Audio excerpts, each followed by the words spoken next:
आज के इस विशेष प्रेस वार्ता में माननीय मुख्यमंत्री जी का हार्दिक स्वागत करता हूं, अभिनंदन करता हूं एवं माननीय मुख्यमंत्री जी की ओर से सभागार में मौजूद हमारे सभी मीडिया के बंधु एवं सबसे महत्वपूर्ण 14 जिलों के हजारों की संख्या में जो हमारे आज के लाभार्थी हैं अनधिकृत कॉलोनियों के, जो कि वीडियो कॉन्फ्रेंसिंग के माध्यम से इस कार्यक्रम से जुड़े हुए हैं, मैं आप सभी का इस कार्यक्रम में माननीय मुख्यमंत्री जी की ओर से बहुत बहुत स्वागत करता हूं, अभिनंदन करता हूं। जैसा कि आपको विदित है, समय समय पर जो जन कल्याणकारी योजनाओं की घोषणा माननीय मुख्यमंत्री जी हमारे जो प्रेस के बंधु हैं उनके माध्यम से लोगों तक पहुंचाते हैं, स्वयं इसकी घोषणा करते हैं। उसी कड़ी में आज का एक कार्यक्रम आयोजित किया गया है और आज विशेष बात यह है कि 14 जिलों की कई पालिकाओं के हमारे हजारों लोग भी आज बड़ी बेसब्री से इस कार्यक्रम में जुड़े हैं और माननीय मुख्यमंत्री जी की घोषणा का इंतजार कर रहे हैं। और अब मैं कार्यक्रम को आगे बढ़ाते हुए माननीय मुख्यमंत्री जी से उनके उद्बोधन के लिए अनुरोध करता हूं। मित्रों, जैसा अमित जी ने बताया है उस हिसाब से आज इस वर्ष में ही तीसरी बार कुछ ऐसी कॉलोनीज जो अभी तक अनऑथराइज्ड कॉलोनीज कही जाती हैं उसकी मैं घोषणा कर रहा हूं। इसमें विशेष बात यह है कि इस वर्ष से पहले तक तो केवल अर्बन लोकल बॉडीज वही इन सब कॉलोनीज का पता करते थे, योजना बना करके घोषणा करते थे कि ये कॉलोनी नियमित अनियमित कैसी रहेगी। लेकिन इस वर्ष में हमने पहली बार इसमें टाउन कंट्री प्लानिंग डिपार्टमेंट को भी जोड़ा है कि जो कॉलोनीज अर्बन जो एरिया है उस अर्बन एरिया से बाहर बनती हैं और खास करके जो हमारा कंट्रोल्ड एरिया है, अर्बन एरिया से बाहर कंट्रोल्ड एरिया में भी कई बार वो कॉलोनीज बन जाती हैं। लोग प्लॉट खरीदते हैं, जमीन खरीदते हैं, प्लॉट बनाते हैं, उनको मकान बन जाते हैं। उसका कंट्रोल पहले उतना ज्यादा बन नहीं पाता था, तो अंतोगत विचार यही किया कि अभी एक बार जितने भी ऐसी कॉलोनीज बन गई हैं उन सब का रजिस्ट्रेशन करके और वहां जो परिस्थितियां हैं उसके हिसाब से और उनको सबको नियमित किया जाए। अर्बन एरिया है उसके अंदर यूएलबी और जो अर्बन एरिया के बाहर कंट्रोल्ड एरिया है उसमें टाउन कंट्री प्लानिंग। तो इस प्रकार 2014 से 2022 उसमें तो हमने 685 कॉलोनीज केवल अर्बन लोकल बॉडीज के लिए ही की थी। फिर पहली बार 17 अगस्त को हमने कॉलोनी जो घोषणा की थी 211 उसमें नगर पालिका की थी, 238 टाउन कंट्री प्लानिंग की थी, तो 449 कॉलोनीज ही हमने उस समय घोषणा की थी।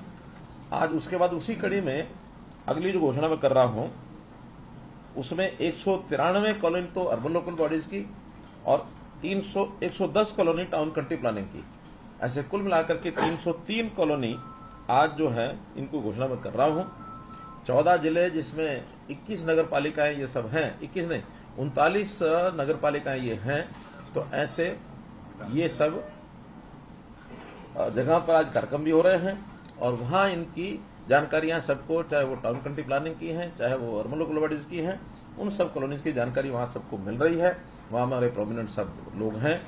मैं यहाँ के आपके माध्यम से वहां पर एकत्रित सभी ऐसे लोग जो उन कॉलोनी के बाशिंदे हैं उनको विशेष तौर पर बधाई देता हूं। अन्य जो लोग जुड़े हैं उन सबको भी इस अवसर पर बहुत बहुत शुभकामना और बधाई देता हूं। साथ ही मैं बधाई देता हूं हमारे अर्बन लोकल बॉडीज के मिनिस्टर डॉक्टर कमल गुप्ता जी को, क्योंकि इनकी देखरेख में ही अर्बन लोकल बॉडीज का यह सारा काम चल रहा है। यद्यपि टाउन कंट्री प्लानिंग डिपार्टमेंट जो मेरे स्वयं के पास है, तो इसलिए मिलकर के हम ये कॉलोनीज को आगे बढ़ा रहे हैं। इसी के साथ एक जानकारी और कि अभी भी जो हमने पोर्टल पर जितनी जानकारियां ली थी उसमें 1507 कॉलोनीज अभी भी शेष हैं, जिसमें 936 अर्बन एरिया की हैं और 571 ये जो कंट्रोल एरिया है उसकी है। तो से 1507 कॉलोनीज और हैं जो हमारा संकल्प है कि 31 जनवरी 2024 तक ये सब भी नियमित कर दी जाएंगी। और इसके बाद चूंकि हमने प्रावधान किया है कि आगे नई कॉलोनी कोई भी ना बने, उसके लिए सभी विभाग, चाहे अर्बन लोकल बॉडीज हैं, चाहे हमारा टाउन कंट्री प्लान विभाग है, चाहे ग्रामीण क्षेत्र के अंदर हमारा सिस्टम, सब वहां कोई भी रेजिडेंशियल कॉलोनी बिना प्लानिंग के नहीं बनेगी उसके लिए हमने बहुत से कठोर प्रावधान भी लिए हैं, ताकि रजिस्ट्रियां वहां की बंद कर दी हैं, ना कोई बनाएगा उसको डेमोलिश भी करेंगे। नई कॉलोनी न बने, बल्कि लोगों को जो प्लान्ड तरीके से मकान मिल जाए, रेजिडेंशियल मकान खास करके, वैसे इंडस्ट्रियल और कमर्शियल वो भी सब उसमें साथ जुड़ता ही है, लेकिन सबको मकान यथा संभव मिल जाए। इसके लिए आप लोगों ने ध्यान किया होगा कि हमने शहरी एरिया के लिए जो गरीब लोग हैं उनको प्लॉट अथवा फ्लैट देने की, या जिसको चाहिए उसकी ऑप्शन मांग रहे हैं। अभी तक उस ऑप्शन के आधार पर लगभग 2 लाख लोगों ने अप्लाई किया है। गरीब लोगों ने अभी एक एक फेज करके कर रहे हैं कि जिनकी आय 1,80,000 रुपए से कम है और शहरी एरिया में उनको या तो प्लॉट चाहिए या फ्लैट चाहिए। प्लॉट 1 मरले का है जिसकी कीमत लगभग 1 लाख रुपया रखी गई है, और फ्लैट जो है वो 450 स्क्वायर फीट का है जिसकी कीमत 6 से 8 lakh, depending upon the city. कुछ शहरों में थोड़ा महंगा जाएगा, कुछ शहरों में थोड़ा सस्ता जाएगा, तो इस हिसाब से करेंगे। और व्यवस्था ये है कि जितना पैसा वो स्वयं अपने पास से इस वर्ष में जमा करा पाएंगे वो तो कैश जमा कराएंगे, शेष व्यवस्था बैंकों से लोन लेकर के भी उनको दी जाएगी। जितनी किस्त वो देना चाहते हैं वो 10 साल, 15 साल, 20 साल, अब मैक्सिमम अप टू 20 ईयर्स ये किस्तें भी फैसिलिटेट उनको की जाएंगी सस्ते ऋण पर। लेकिन फाइनल जो पॉलिसी है, ये जब पोर्टल पर सब जानकारियां आ जाएंगी, कितने लोग किस शहर में उनको आवश्यकता है, फिर उसकी हमारे पास कहाँ का जमीन उपलब्ध है, तो पहले चरण में ये पॉलिसी सारी हम अगले महीने 1 नवंबर के आसपास ये बना करके दोबारा से फ्लोट करेंगे। जो फ्लोट करेंगे तो फाइनली बुकिंग उस समय कराएंगे। अभी केवल उनसे ऑप्शन ली जा रही है कि किन को ऐसे मकान चाहिए। अभी तक पिछले सालों में देखा है हमारे डिपार्टमेंट ऐसे गरीब लोगों के लिए मकान बना देते हैं, खास करके हाउसिंग बोर्ड के बहुत से ऐसे फ्लैट बने, पॉलिसी पहले दी नहीं, पहले बुकिंग नहीं हुई। हमने एक वर्ग तय करके कि उनको हम आइडेंटिफाई करेंगे, फिर उनको अलॉट करेंगे, और बहुत ऐसे सरकारी बहुत से प्रावधान ऐसे बने रहे कि 10-10 साल से भी वो फ्लैट बन के तैयार हो जाते हैं, उनको अलॉट नहीं हो पाते हैं। मुझे लगता है कि आज भी लगभग 9 से 10 हजार फ्लैट्स ऐसे हैं जो बन करके खड़े हैं और अलॉट नहीं हो पा रहे हैं। उनकी भी एक प्लानिंग बना करके, ताकि उनको जिस भी तरीके से लोग स्वीकार करना चाहेंगे उनको हम दे सकेंगे, ऐसे 10 हजार फ्लैट वो भी देंगे। तो इस प्रकार की एक जानकारी आपको देनी थी। जो कॉलोनियां नियमित होंगी, इन सब नियमित कॉलोनियों के लिए हमने विकास कार्यों के लिए सरकार ने 3,000 करोड़ रुपया अलग से इसको विकास के नाते से रखा है। वहाँ गलियां हैं, नालियां हैं, अथवा पानी की व्यवस्था है, या फिर पावर की, स्ट्रीट लाइट की व्यवस्था है, ऐसे सब मिलाकर के 3,000 करोड़ रुपया विकास के लिए, जो लगभग 60 लाख रुपया प्रति एकड़ बनता है। क्योंकि सब एरिया जो अभी कॉलोनीज हैं, इन सब एरिया को मिलाकर के 5,000 एकड़ का एक क्षेत्र है जिसको विकसित किया जाएगा। बाकी प्रोसेस पहले से बताई है, उसी प्रोसेस के अंतर्गत जो पहले हमने की थी उसी हिसाब से ये हमने कॉलोनी जो है वो नियमित की है। कॉलोनी को नियमित कराने के लिए जो पहले प्रावधान हमें किए थे, उसके अंदर एक पिछली बार मैंने बताया था, छूट दी थी। पहले हमने आरडब्ल्यूए का एक प्रावधान रखा था कि रजिस्टर्ड आरडब्ल्यूए उस कॉलोनी की वो अप्लाई करें, लेकिन अनियमित कॉलोनी है, उसकी कोई आरडब्ल्यू वगैरह थी नहीं। तो बाद में हमने निर्णय लिया था कि उस कॉलोनी के कोई 5 लोग मिल करके और उसमें अप्लाई कर दें। नियमित होने के बाद फिर उस आरडब्ल्यूए को विधिवत वहां रजिस्टर करा लेंगे, तो उस कॉलोनी में समाधान जो है इनका किया जा सकता है। इन सब कॉलोनियों में क्योंकि पहले से प्लान्ड नहीं है, तो सामान्यतया तो ऐसी आवासीय कॉलोनियों में वाणिज्यिक एरिया, कमर्शियल एरिया 4% तक रखा जाता है। लेकिन वहां जो कि पहले बन चुकी हैं, इसलिए उस सीमा को हमने हटाया है। उसमें जो भी बना हुआ है उसमें 4% से अधिक भी हो सकता है। लेकिन विशेष तौर पर वहां अगर मॉल बने हैं, मल्टीप्लेक्स बने हैं, होटल बने हैं, बैंक्वेट हॉल बने हैं, तो उसके विशेष प्रावधान बने हुए हैं। उन प्रावधानों के हिसाब से उसका शुल्क लेकर के उनको भी नियमित कर दिया जाएगा। इसी के साथ जो संपत्ति कर है, प्रॉपर्टी टैक्स है, हाउस टैक्स, प्रॉपर्टी टैक्स, संपत्ति कर, जो भी उसको कहें, वर्तमान वर्ष में हमने इसको एक 15% छूट के साथ और लागू किया हुआ था, जिसका हमने उसको शायद 31 अक्टूबर तक 15 नवंबर तक इस वर्ष का वो बढ़ा दिया था। ये तो पहले से जानकारी हो गई है। एक जानकारी आज मैं और जो आपके साथ साझा कर रहा हूं कि बहुत लोगों के पिछले एरियर्स पड़े हैं और एरियर्स में भी जब से हमने प्रॉपर्टी आईडी बनानी शुरू की है तो उस प्रॉपर्टी आईडी के बनने के बाद सारी चीजें रेगुलराइज हो रही हैं। तो लाखों प्रॉपर्टीज ऐसी हैं जिन्होंने कई वर्षों का भी एरियर अभी बाकी है, प्रॉपर्टी टैक्स नहीं दिया है। अब चूंकि वो सारा निकल करके आ रहा है, बहुत साल पहले का तो हमारे पास रिकॉर्ड भी नहीं है, कुछ सालों का ही रिकॉर्ड है।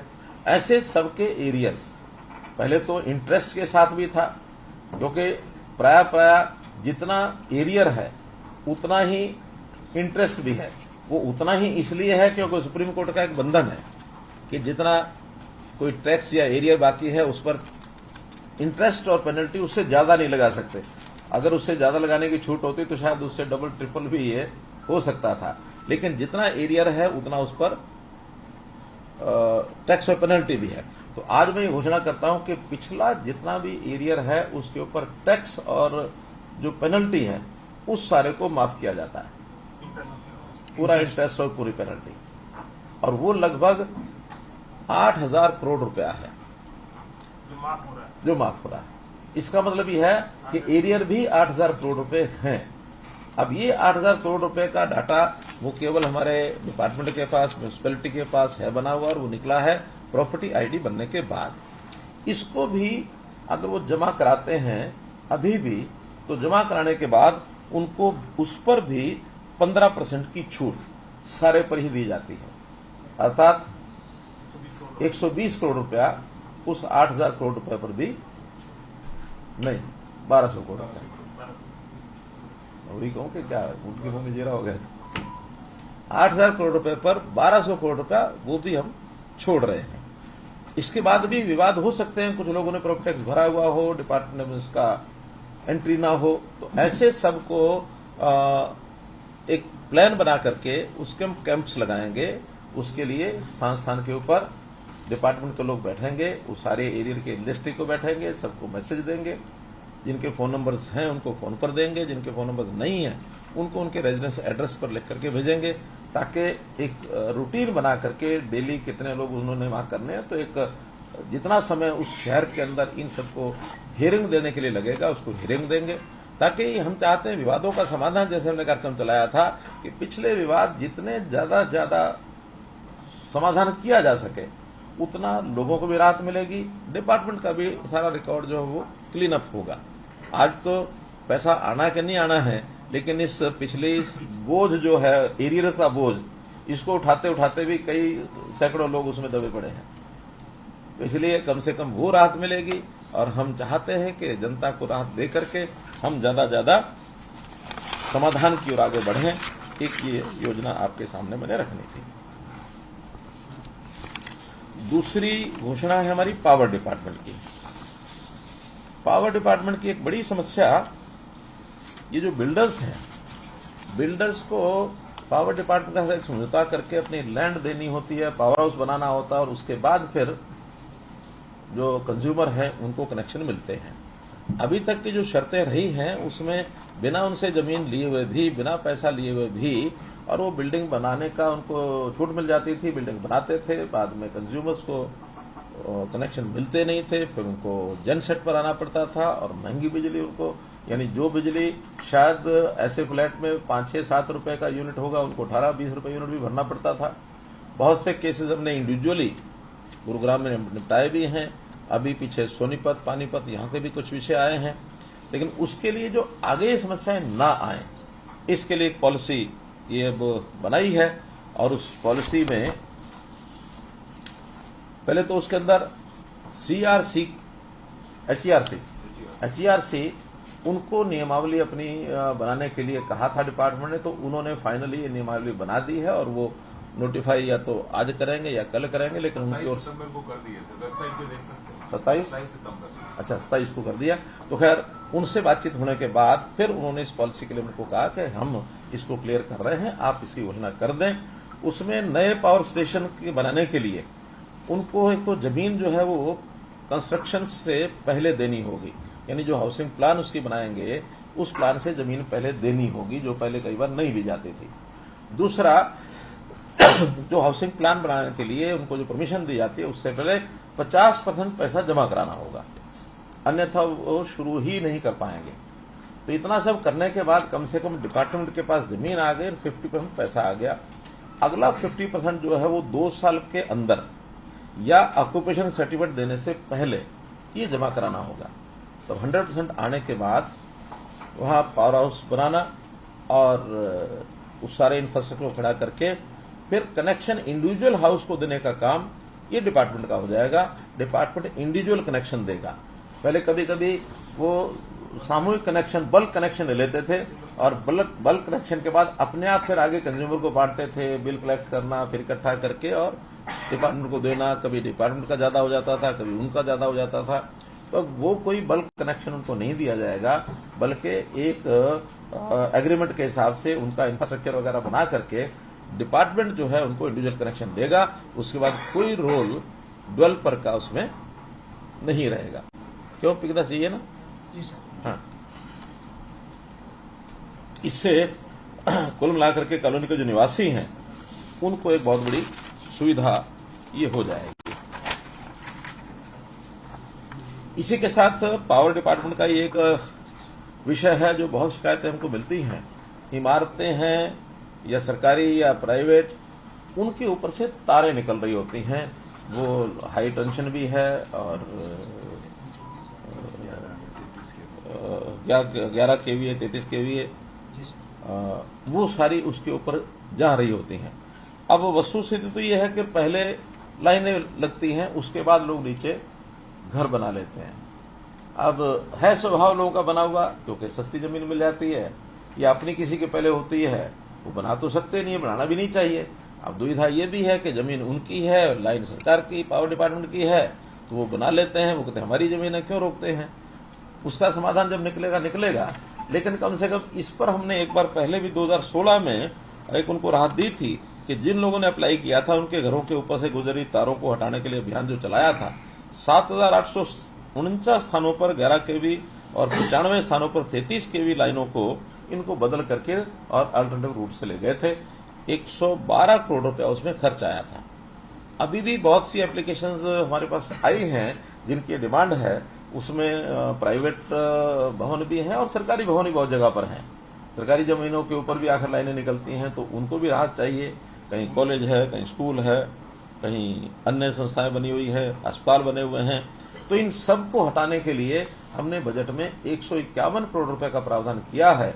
151 करोड़ रुपए लगा करके और इन सब जो डिमांड्स हैं तारों को हटाने की, इसको भी पूरा किया जाए। एक विषय है डेरे और ढाणियां, इनके कनेक्शन। बहुत डिमांड आती रहती है कि वहां बिजली नहीं पहुंची है। अब स्वतंत्र भारत में लोग स्वतंत्र हैं, गांव की बजाय कहीं भी जाके अपना मकान बनाने की इच्छा करते हैं। और जब सुरक्षित प्रदेश हो तो उसके अंदर बहुत आसान हो जाता है।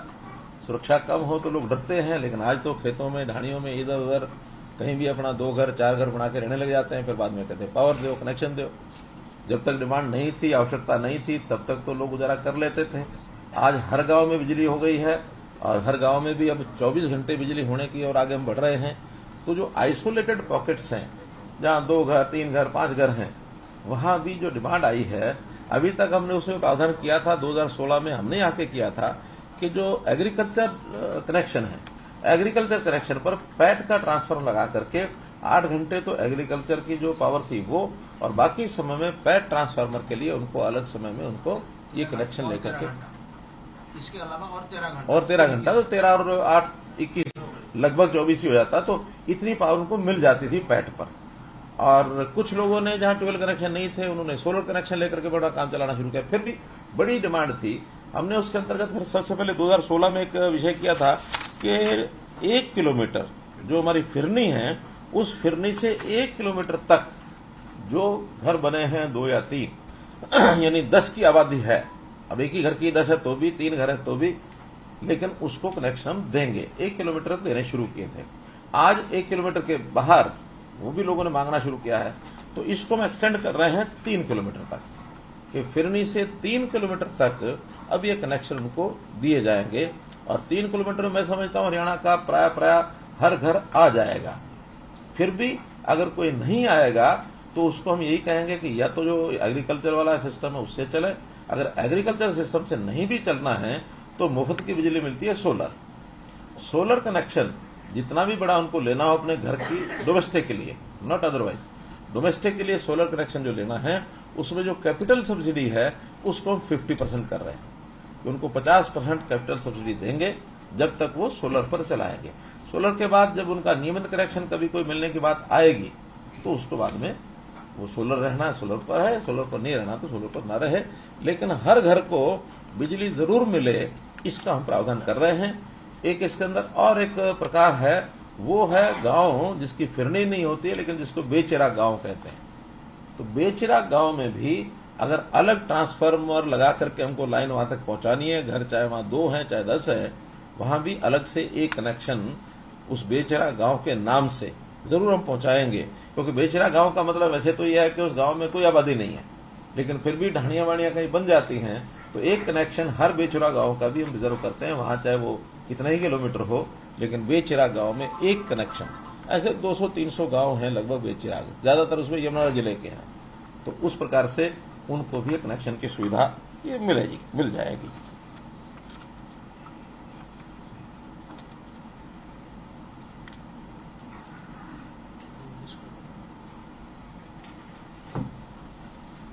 एक ये 150 मीटर क्या है, 300 मीटर, 150 मीटर फिरने से उसको हम कनेक्शन चार्जेस लेके हाँ। ही लगा दें। पहले 3 किलोमीटर तक फिर चार्जिंग लेंगे वहाँ, हाँ नहीं इंस्टॉल करेंगे। वही तो उसमें पहले 150 मीटर तक कोई चार्जेस नहीं लेते थे, जो सामान्य कनेक्शन देते थे उसी का चार्जेस था, उसकी इंफ्रास्ट्रक्चर का लाइन कनेक्शन ये वो नहीं था। उस 150 मीटर को 300 मीटर कर रहे हैं लेकिन 300 मीटर के बाद जो LT-ST लाइन होगी उसका 50% पैसा ही लिया जाएगा कंज्यूमर से, बाकी 50% डिपार्टमेंट देगा। पहले पूरे का पूरा कनेक्शन का चार्जेस जो है वो 150 मीटर के बाद लिया जाता था, अब 150 से 300 मीटर कर दिया। 300 के बाद जितनी भी लंबी लाइन होगी उस खर्चे का 50% कर दिया, बाकी 50% निगम जो है वो वहन करेगा, यही ना।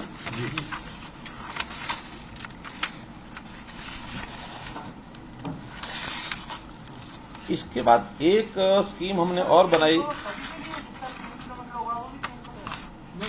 300 तक तो सब फ्री हो गए, 300 के बाद जितनी लंबाई होगी उस लंबाई में इंफ्रास्ट्रक्चर का जो खर्चा होगा, पहले तो पूरा ही लिया जाता था 150 मीटर के बाद, अब 300 के बाद जितना होगा उसका 50% लिया जाएगा। एक स्कीम और जो हमने शायद हरियाणा बनने के बाद पहली बार उसको शुरू किया, और वो था कि बहुत से ऐसे ट्यूबवेल कनेक्शन जिनकी डिमांड रहती थी कि हमारा लोड कनेक्शन बढ़ गया है, लोड बढ़ाओ। अब किन कारणों से वो कम हुआ, या तो उन्होंने डिमांड पहले कम की होगी, या जब डिमांड थी उस समय शायद कम एरिया से चाहे करते होंगे, बाद में ज्यादा एरिया हो गया, या उनकी आवश्यकता या डीप ज्यादा हो गया तो लोड ज्यादा। अब लोड जो है वो बढ़ाना उतना आसान नहीं था।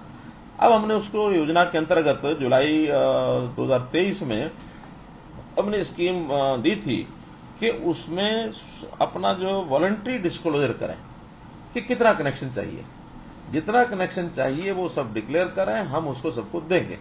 और आपकी जानकारी के लिए अभी तक उसमें 86,000 जो एपी कनेक्शन हैं, कंज्यूमर हैं, उन्होंने अप्लाई किया है, और इस अप्लाई करने के बाद लगभग 600 मेगावाट ये लोड जो है ये एक्सटेंशन में और उनको दिया जाएगा। जिस प्रकार से अब प्राय वैसे तो सब कंज्यूमर आ गए हैं, फिर भी आज उसकी लास्ट डेट डिक्लेयर कर रहे हैं, 31 अक्टूबर तक अब ये लास्ट डेट है कि जिसने भी अप्लाई करना वो सब अप्लाई कर दें, उसके बाद इस फैसिलिटी को एक प्रकार से रोक दिया जाएगा। तो क्योंकि बहुत बड़ा टाइम है, इतने लोग आ भी गए हैं, मुझे नहीं लगता कोई बच्चे होंगे, फिर भी बच्चे होंगे तो आज 6 तारीख है और 31 यानी 25 दिन अभी बाकी हैं, तो इस के बाद भी हम उसको करेंगे। और इसमें भी हाँ, ये तो यही है। एक चीज और उसमें नई जोड़ रहे हैं, वो ये शिकायत किसानों की एक होती थी, ट्रांसफार्मर चोरी हो गया। सामान्यतया जब ये इसमें होता था क्या तांबा, कॉपर, कॉपर जब वायर्स उसमें ट्रांसफार्मर में होते तो बहुत शिकायतें थी, लेकिन जब से वो चेंज करके उसको एल्यूमिनियम की या किस चीज की आती है, एल्यूमिनियम की वायर आती है, तो शायद वो शिकायतें तो कम हुई हैं, क्योंकि उतना मटेरियल अब उसमें से चोरी करने के बाद मिलता नहीं है। फिर भी शिकायतें भी हैं। शिकायत किसान जो चोरी होती थी तो उसका काम रुकता था, पुलिस स्टेशन में जाके वो कहता था इसकी शिकायत लिखो। पुलिस स्टेशन कहता था ये प्रॉपर्टी तो आपकी नहीं है, ये प्रॉपर्टी किसकी है, पावर डिपार्टमेंट की है। तो पावर डिपार्टमेंट आकर के शिकायत करे। पावर डिपार्टमेंट वालों को चिंता नहीं कि शिकायत करें तो ना करें, उनकी कोई जाता थोड़ी है कुछ, या तो किसान का गया जो गया। अब हमने अल्टीमेटली किसान को ये राइट दे दिया है कि किसान की शिकायत के ऊपर पुलिस एफआईआर करेगी, चाहे पावर डिपार्टमेंट सो भी जाए तो भी अगर चोरी हो गई है तो वो शिकायत करेंगे। और शिकायत करने के बाद भी नया कनेक्शन, उसमें नया कनेक्शन पहले 50% पैसा जमा करा के लेना पड़ता था, 6 साल हो जाए तो 20% से कराना पड़ता था, 20% पैसा दे करके वो नया कनेक्शन लेते थे। अब उसने 50% कर दिया है कि 50 की जगह केवल 25% पैसा जमा करा करके नया कनेक्शन, नया ट्रांसफार्मर रखा सकता है। और 6 साल अगर हो गए होंगे तो 10% पैसा जमा करा करके वो नया ट्रांसफार्मर रखा सकता है। और बाद में चोरी पकड़े जाने के बाद अगर वो ट्रांसफार्मर मिल जाता है तो ये पैसा उसका वापस हो जाएगा। तो ये सुविधा ऐसे किसानों को जहां के ट्रांसफार्मर चोरी होते हैं उनके लिए ये सब किया है। सबसे पहले वैसे बताना चाहिए था, लेकिन अब मेरे पेपर्स में जरा ऊपर नीचे था, इसलिए मैं सुप्रीम कोर्ट का बहुत बहुत आभारी हूं, धन्यवाद करता हूं कि अभी 4 तारीख को 2 दिन पहले जितना एक बड़ा विषय, ज्वलंत विषय, पूरे देश भर के लोगों की भी नजरें इस पर लगी है, हरियाणा, पंजाब और बाकी उत्तर भारत की तो लगी हैं, इसमें राजस्थान भी है, दिल्ली भी है, बाकी सब हैं, जिनकी जो स्टेक होल्डर्स हैं, एसवाईएल के ऊपर एक ऐसा स्टैंड जिसकी लड़ाई हम 2014 से लगातार लड़ रहे हैं, उस स्टैंड पर वैसे तो पहले भी मोहर लगा दी थी उन्होंने कि एसवाईएल लहर तो बनेगी, इसको सब सरकारें मिल करके बैठ करके आपस में करें, ऐसा वो सारी बातें की थी। अब इस बार सुप्रीम कोर्ट ने कदम और बढ़ाते हुए कि जो जमीन वापस कर दी थी वो भी केंद्र सरकार उसको अधिग्रहण करके उसको सुरक्षित करे एसवाईएल की, और मेनली सेंट्रल गवर्नमेंट को कहा है कि इसका रास्ता निकाले। जनवरी तक का टाइम दिया 3 महीने का, कि 3 महीने के अंदर इसका रास्ता निकाल करके, और चाहे सेंट्रल गवर्नमेंट अब कैसे निकालेंगे और क्या करेंगे इससे बात करेंगे, अलग बात है, लेकिन इतना एक स्पष्ट जिसको कहना चाहिए निर्णय ये सुप्रीम कोर्ट का जो आया है, इसके लिए मैं सुप्रीम कोर्ट को हरियाणा की जनता की ओर से बहुत बहुत बधाई भी देता हूं और उनकी सराहना भी करता हूं, उनका धन्यवाद भी करता हूं। पंजाब को सर अभी भी फैसला आने के बाद आपने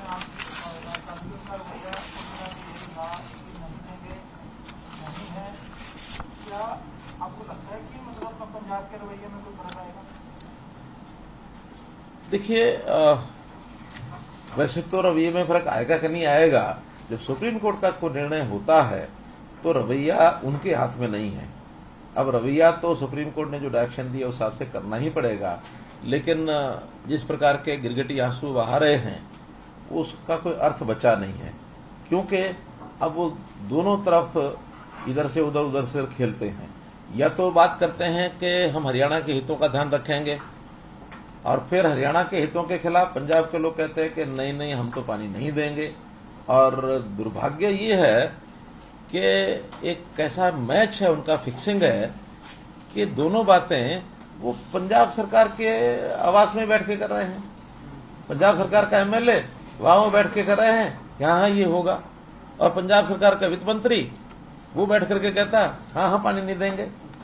अरे भाई, कहीं अगर आपने करना ही था तो हमें बताते, पंजाब के अगर हरियाणा के हित की बात करते तो हम उनको आम आदमी पार्टी वालों को कह देते कि भैया हरियाणा भवन के कमरे में आकर के कर लो, हरियाणा निवास में यहाँ कर लो, मेरे आवास पर कर लो, हमारा बहुत ऐसे सरकारी आवास हैं। तो ऐसे पंजाब सरकार के ही आवास पर बैठ करके उन्होंने सारे निर्णय करने हैं, तो निर्णय क्या करते होंगे, बीच में एक दीवारी तो है, इधर पंजाब की बात कर रहे हो, हरियाणा की बात कर रहे हैं। तो आम आदमी पार्टी का कैसा चेहरा देखते ये आप ही देख रहे हैं, और इस चेहरा का कैसा चेहरा ये बना है, आप लोगों को एक बहुत बढ़िया प्रश्न ये मिला है, इस प्रश्न का उत्तर आप लोगों को पूछना चाहिए। इसमें एक और मेरे से तो उत्तर आपको अपेक्षा नहीं होनी चाहिए, लेकिन जहां से उत्तर पूछना है वहां से पूछने के लिए मैं तो कह रहा हूँ ये प्रश्न आपको उन दोनों से पूछना चाहिए, उधर भी पूछना चाहिए, उधर भी पूछना चाहिए। अकाली दल ने भी ये कह दिया कि जहाँ पर भी जमीनों पर सर्वे होता है अधिकारियों का घेराव करें, ना केवल सरकार बल्कि प्रश्न किसी पार्टी का नहीं है। एक सरकार के दो चेहरे, दो मुंही सरकार, प्रश्न तो ये है। वो तो पहले भी अकाली तो पहले भी ऐसे करे थे, वो तो एक स्टैंड अलग अलग है, पहले से आज का नहीं है। लेकिन एक ऐसे विषय पर एक ही आदमी यहाँ बैठता कुछ बोल रहा है, यहाँ बैठता कुछ बोल रहा है, ऑफर दे दीजिए उनको यहाँ हरियाणा निवास की। तो मैंने तो अभी दे दी ना, और क्या चाहिए। पंजाब का सिनेमा ये तो सुप्रीम कोर्ट में आएगी, उन्होंने इस तरह से किया था, उसके बाद भी कोई नहीं लगवाई।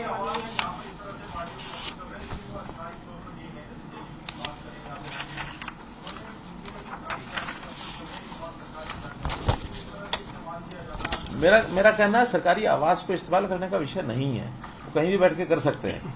लेकिन एक ही पार्टी दो अलग अलग बातें, और वो भी अपने ही प्लेटफॉर्म पर बोल रहे हैं, एक ही बात तो बोले। दिल्ली का लोग, दिल्ली मुख्यमंत्री कुछ बोलते हैं, पंजाब के वित्त मंत्री कुछ बोल रहे हैं, उनके प्रभारी हैं वो कुछ और बोल रहे हैं। तो कुछ पकड़ ला करके कुछ ना कुछ एक स्टैंड पर आए, समझ में तो आए। एक स्टैंड ले, चाहे हमारे विरोध में ले, पक्ष में ले, उनका काम है। आज विषय वो नहीं है, वो तो सुप्रीम कोर्ट ने कहा जो कुछ कहा है, हम तो उसको देख रहे हैं। अब हमारी लड़ाई इनके साथ वैसी नहीं रही है। इनका तो एक स्टैंड अपना है, हमारा स्टैंड अपना है, सब पार्टियों, हरियाणा की सब पार्टियों का एक स्टैंड है। लेकिन कम से कम एक पार्टी एक स्टैंड रखती है, उसको लेकर के चलना चाहिए। खैर, ये विषय आपके लिए उनसे पूछने का है, पूछना चाहिए। ऐसे ही एक दूसरी बधाई भी मुझे आपके माध्यम से वो देनी है कि चीन के हांगझाओ में जो एशियाई खेल हो रहे हैं, उसमें इस समय तक कुल देश की जो मेडल टैली है वो 83, इंडिविजुअल 47 और टीम के 36 हैं, जिसमें 20 गोल्ड हैं, 31 सिल्वर हैं, 32 ब्रॉन्ज हैं, ऐसी 83 हैं। और इसमें हमारे लिए प्रसन्नता की बात यह है कि 83 में से हरियाणा के हैं 21, विच इज मोर देन 25%। 84 होते तो 21, 83 में 21, तो it is more than that. जिसमें 7 गोल्ड हैं, अगेन ये 1/3 हैं, 3 सिल्वर हैं, 11 ब्रॉन्ज हैं। इस प्रकार से ये जो एशियन, पैरा एशियन, इसमें एशियन ही है, पैरा एशियन तो नहीं है, एशियन गेम्स में कुल 655 खिलाड़ियों ने इसमें भाग लिया, जिसके अंदर हरियाणा के हैं 86, यानी कुल मिलाकर के 15। सोनम का मेडल आ गया है तो 22 हो गए। 22 हो गए? चलो आपके बैठे बैठे 21 से 22 हो गए, सोनम मलिक का है, आपके बैठे बैठे 22 हो गए। तो इसके लिए मैं बहुत बहुत बधाई देता हूं। और ये जानकारी अपने को है ही है कि हमने इनको, जो गोल्ड मेडलिस्ट हैं उनको 3 करोड़ रुपया, और जो रजत है 1.5 करोड़ रुपया, कांस्य 75 लाख रुपया, और जो प्रतिभागी खिलाड़ी है जो नहीं भी कोई मेडल ले पाया तो भी उसको 7.5 लाख रुपया प्रति खिलाड़ी, ये उनको राशि जो देते हैं, जो कि मैं समझता हूं सर्वाधिक है पूरे, न केवल देश में बल्कि पूरी दुनिया में।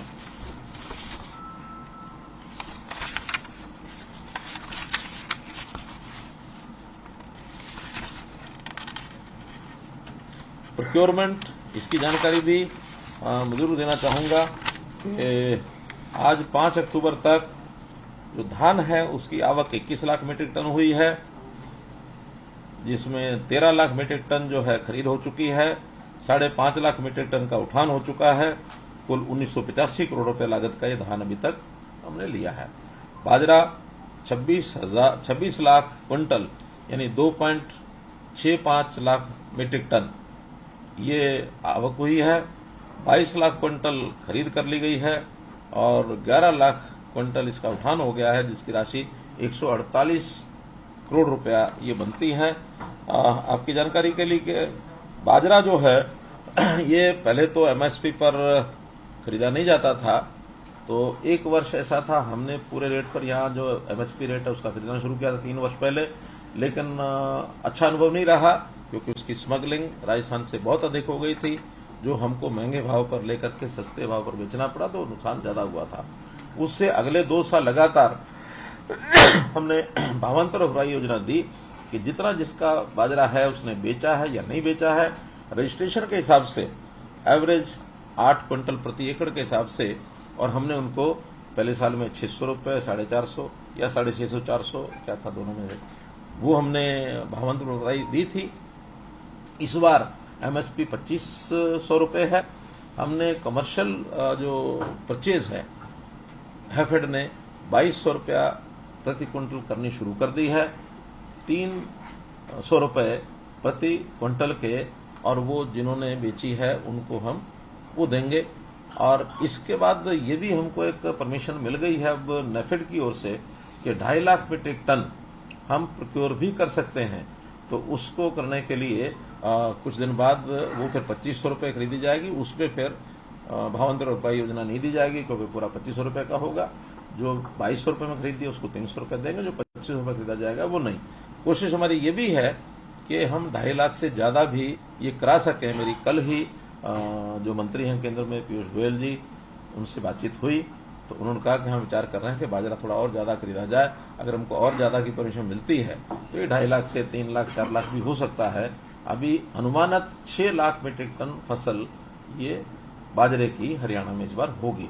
बाहर के प्रदेशों से स्मगलिंग ज्यादा तो नहीं, लेकिन शिकायतें मिली हैं थोड़ी बहुत के बाहर 1900 रुपये रेट चल रहा है, वहां से लेकर यहाँ 2200 रुपये बेचते। हमने सख्ती की हुई है कि हमारा बॉर्डर्स के ऊपर सख्ती हो और वो उसको हम वहां से यहाँ ना आने दें, इस प्रकार का कार्यक्रम चलाएं। नहीं, आढ़ती खरीदेंगे तो 2200 से ज्यादा खरीदेंगे तो खरीद सकते हैं। 2200 अगर है तो 300 देंगे, 2200 ज्यादा बिकेगा तो फिर जो अंतर है वो मिलेगा। हाँ, आढ़ती वाला भी मिलेगा, उनके पास जे फार्म होगा तो वो ले सकते हैं। और अगर कहीं रेट ही 25 से ऊपर चला जाए तो न लेना न देना। तो मित्रों, ये सारे विषय अब सभी जितने भी हमारे जुड़े हुए लोग हैं उनका बहुत बहुत धन्यवाद, बहुत बहुत आभार। और जो आज हमने 303 कॉलोनीज का जो घोषणा की है, उन 303 कॉलोनीज के निवासियों को बहुत बहुत शुभकामनाएं, बहुत बहुत धन्यवाद।